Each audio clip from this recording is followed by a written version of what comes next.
Emmanuel parents, my name is Megan and I'm the Kids Coordinator at our Emmanuel Elk River campus. We recently started a series teaching your kids about the Beatitudes, and this past week we talked about the Beatitude found in Matthew 5:4, which says, God blesses those who mourn, for they will be comforted. So I don't know about you, but I don't often think about kids and mourning in the same sentence. So we've invited Karen here, who has experience with lots of kids, to walk us through what that process may look like and how we best can support our kids when they're going through hard stuff. So Karen also attends our Emmanuel Elk River campus. She's a mom of 3. She's one of our awesome kids leaders. And then she also works as a school counselor at one of our local schools. So Karen, why don't you give us a little bit about your background before we start? Hello, Emmanuel. I am Karen Ibarra. Just like Megan said, I attend the Elk River campus. I am mom of 3. I have a freshman in high school, a 7th grader, and a 4th grader. So I've got one in each school.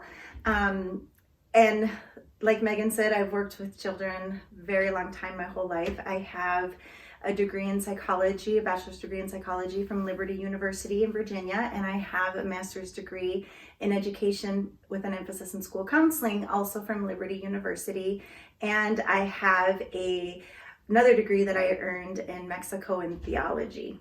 And so I love working with our Emmanuel kids. I love helping our kids. I am a school counselor at middle school, so I work with 6th, 7th, and 8th grade students. Cool. It is cool. Yeah. All right. So what are some ways that kids show that they're stressed, angry, or sad that may be different than how we show it as adults? Yeah, so kids are more expressive. I think when we're talking about children and their feelings, we have to remember that kids have not yet acquired a vocabulary that helps them actually say or name what they're feeling. So a lot of times we'll see inappropriate behaviors, you'll see facial expressions. I know with my own kids, I've had them make very inappropriate comments at very inappropriate times that turns me 15 shades of red. They can get angry. You can see it through their play. I think the important thing to remember is that kids feel their emotions with more intensity than adults. So studies have kind of looked at where that intensity comes from, and it kind of comes down to 2 main reasons. One is that everything that kids are going through are new experiences.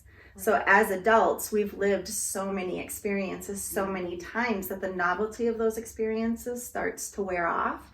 And then we start to manage or regulate our feelings surrounding those experiences. But with a kiddo, things are new. Things are, when I'm feeling angry at you because you took something away from me, that's a first time thing, and I don't know what that means, and I can't even call it a name. So some of that comes from the novelty of their experiences, and you'll notice that with joy. I'll go to Valley Fair with my kids, and my kids are, they can't contain themselves because they're so excited, and I've been there a million times, so it's like, we'll get on all the rides. It's okay, so we can see it with negative feelings and positive feelings the same way. So there's that novelty, and then there is just the fact that they don't know how to regulate. They don't know how to say, this angry feeling, this way that I'm acting is because the emotion that I'm having is one that's causing it. They don't know how to connect emotions to their actions, and they don't know how to say, this is an inappropriate moment to be acting this way. If I'm at work and I get angry with somebody, I can bite my tongue, I can turn around and walk away because I can identify that my feeling will lead to an action that will lead me to something else that I don't love. Kids don't know that yet. And so it looks different in them than adults. And I think a lot of times as adults, we forget that we went through a very long process of learning how to name our feelings, of learning how to manage our feelings, and reading the room when we're having those feelings. And so we almost expect our kids to just do it with little to no explanation as to what's going on. And it's really, they're at an unfair advantage when we do that. Yeah, that's good. Really good. How do we as adults help kids work through their emotions when they can't verbalize it and when maybe we don't understand everything that they're thinking about because we see it differently than they do? Right. I think that one of the biggest things that we can do as adults is slow down. We don't have to fix what's happening right now. If my son or my daughter is angry, I don't have to remove that anger right now.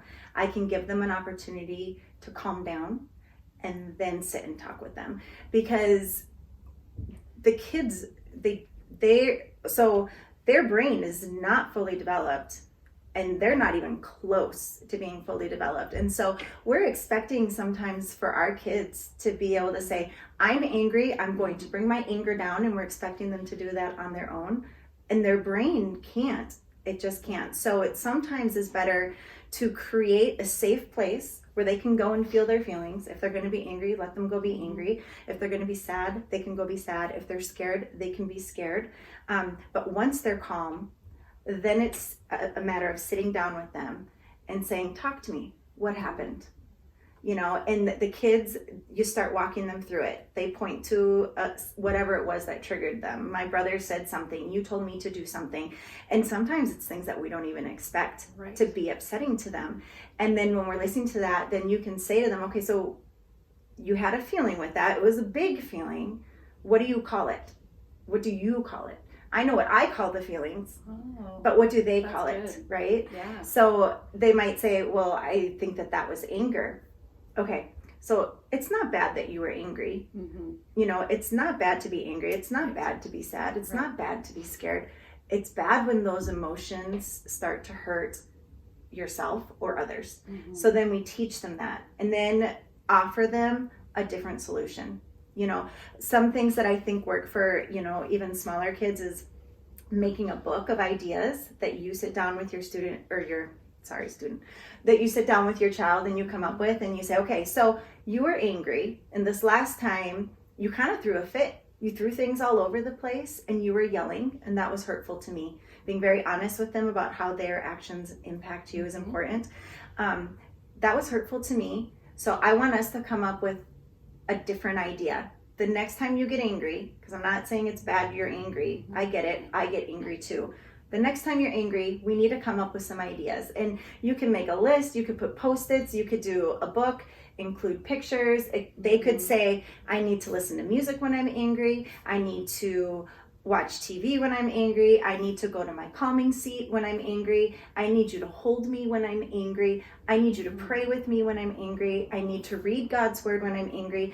Whatever those choices are, and give them options, and then talk them through what the next time looks like. Okay, so when you're starting to feel angry, these are the things that are fair. This is what you're allowed. This is the way you're allowed to express your anger in our house, and this is the way you won't hurt anybody. So this is your list. This is what you do. So now we're giving them tangible resources. If you just say it to them, if you're just like, you know what, next time, sweetie, I want you to call me. I want you to tell me. They're going to forget the minute they feel anger. They need something tangible, something that they can look at. So I would recommend doing things like that. I've used with my own kids secret words that when I'm recognizing that they're escalating, because sometimes it's hard for them, they're developing that skill. So when I recognize it, it's a secret word just between me and my child. And siblings don't know, just me, dad, and the child that we're doing the secret word with. And I can say it, I can say snickerdoodle. And then they know that the next step is I'm going to remove myself, or I'm going to do what our plan was. So we're teaching them how to be empowered themselves to make the right choice in spite of the negative feelings that they feel might be overtaking them. That's good. I think even as a parent, we sometimes just want to like take away that feeling. Like you shouldn't be feeling this way, but anger's natural. And it's okay. It's okay to feel those things. So that's really good. Yep. So thinking about what we're going through right now with coronavirus and all the fun that has brought, what do you think, thinking about more from the kids' perspective, what would you maybe label that as, and how would you help kids maybe through, if they see it as grief, or maybe it's trauma or whatever, how would we help them walk through this? So I don't know that I could label it for the kids, Yeah. because just like we're saying, how a child interprets the world around them is very individual to that child. And I think that it really depends on the information that parents are providing for their kids. So if I'm telling my children, I'm really scared because now your great grandpa's been diagnosed with coronavirus, then obviously that's going to create a feeling of we're scared too. Yeah.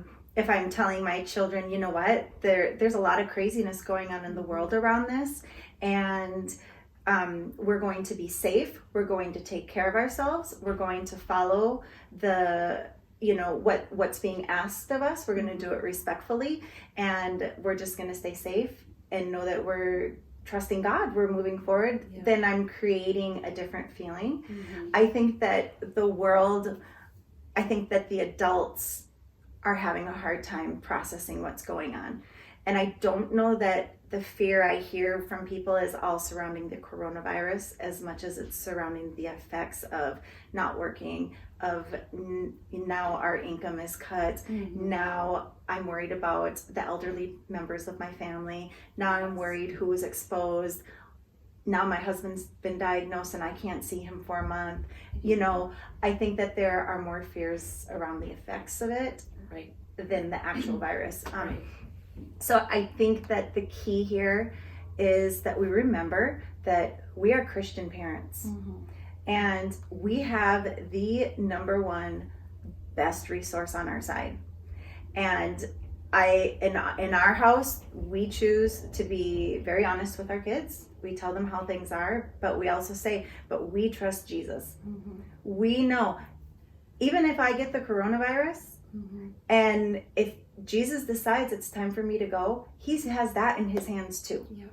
And I think that we just need to build that very strong foundation of faith that makes us immovable Mm-hmm.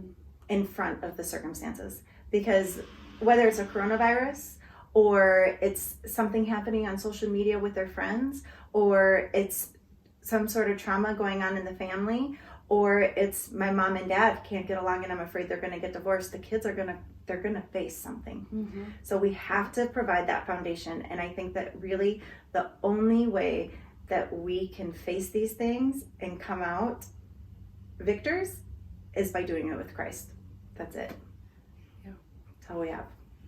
So as a counselor, what would you want to tell parents, if anything? Yeah, I have actually, I wrote down a couple things. The first thing I would say is just be patient. Mm-hmm. Be patient. My husband, he always says, I don't know how many times I'm going to have to tell them. And I say, you're going to probably have to tell them 100 times. Again and again. Times 7, times 77, because this is a learning process. Mm-hmm. Like I said, their brain is in this constant movement. It's constantly developing until they hit 25. And then we even know at 25, some of the choices they make are questionable. And so it's just remembering that we have to be patient. And I don't mean just patient with the kids, but patient with ourselves. Mm-hmm. I make mistakes with my own kids. My own kids sometimes make me want to rip my hair out, and I feel like I should know better. But the reality is I'm just me, and I can only do what I can do. We always have the opportunity to go back and say, I'm sorry, I didn't handle that well. And when our kids are facing that anger or sadness and they recognize it and do it well, if they hear us say we're sorry, they're going to say they're sorry too. So we have to be patient, and I think transparency is so important. I think it's good for our kids to hear from us. You know what? I've struggled with feeling angry before too. And guess what? I exploded, and I shouldn't have, and I'm a grown-up. And you know what? If I can work through this, you can work through this too. And something I've noticed with my own kids that's been really great is having a mutual accountability. So it's me saying, you know what? You're really struggling with these big outbursts that are hurting me, but I actually recognize I'm struggling with this too. So I'm going to use this password on you, but you use it on me. And giving them I mean, you have to be really willing to take that from your kids. That's a very humbling position to be in. But also being vulnerable to them makes it feel like, okay, I'm not a bad person because I'm angry. Because they can't feel like they're bad. And that's the other thing that I think is important. It's not wrong to feel angry. It is not wrong to feel sad. It's not wrong to feel stressed. It's not wrong for them to feel these big feelings. What becomes wrong is when they mistreat others or mistreat themselves in the process of trying to figure out how to handle the big feelings. And so, helping the kids take a step back, remember that they're okay. They're going to be okay. We can pray through this. We can talk about it. And I can hear you